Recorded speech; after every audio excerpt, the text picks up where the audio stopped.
Hello à tous! Enfant, elle rêvait de devenir écrivaine. Elle a finalement été la première femme de l'histoire à remporter la prestigieuse médaille Fields. Elle s'appelle Myriam Mizakani. Aujourd'hui, nous allons parler d'elle. En effet, la journée internationale des femmes en mathématiques, c'est le 12 mai de chaque année. Pour cette journée, nous organisons une discussion en ligne. Donc, si tu es une femme qui t'intéresse aux mathématiques ou aux sciences de façon générale, je t'invite à m'envoyer un email à cette adresse pour venir partager ton expérience avec nous ce jour-là. D'où vient l'idée de cette journée internationale des femmes en mathématiques? Myriam Mizakani est née le 12 mai 1977 en Iran.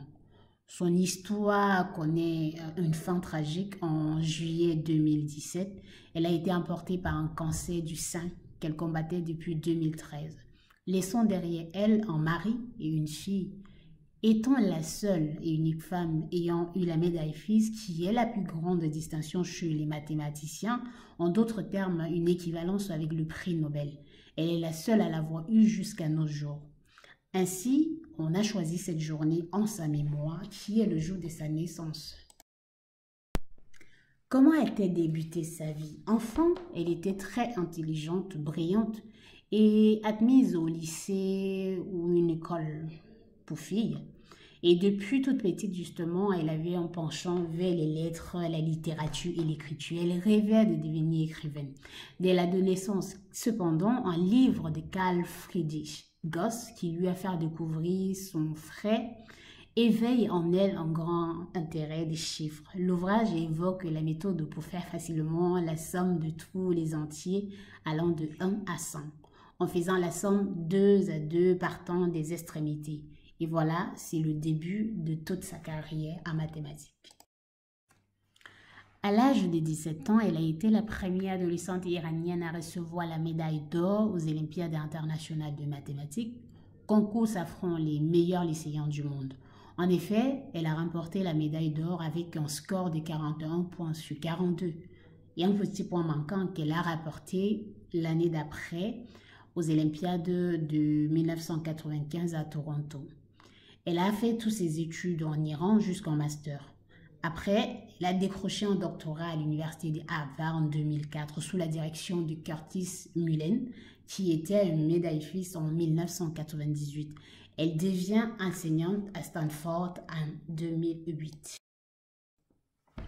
À la suite de sa thèse, Myriam devient maître de conférences à Princeton, puis professeure à Stanford.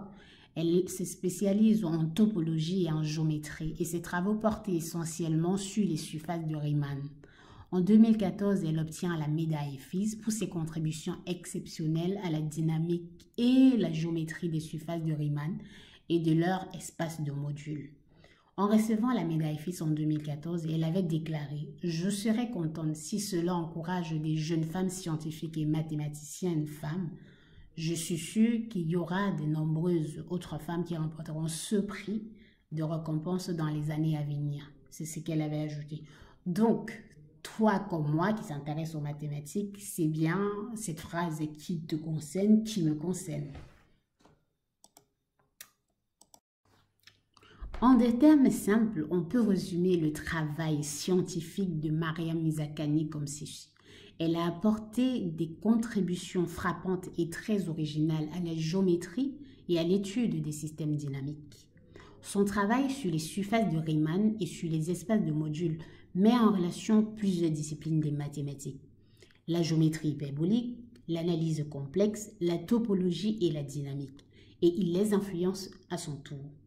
Elle a bénéficié d'une vaste reconnaissance pour ses premiers résultats en géométrie hyperbolique et son travail le plus récent constitue une avancée majeure dans l'étude des systèmes dynamiques. Donc voilà globalement ce qu'il faut savoir sur notre médaille Fields, l'unique qu'on a eu jusqu'à aujourd'hui, et pourquoi est-ce que cette journée elle est très importante pour nous en tant que femmes qui s'intéressent aux mathématiques. Donc n'hésitez pas à m'envoyer votre email, n'hésitez pas également à m'envoyer un email si vous souhaitez suivre la journée et tout ce qui va avec. À très bientôt.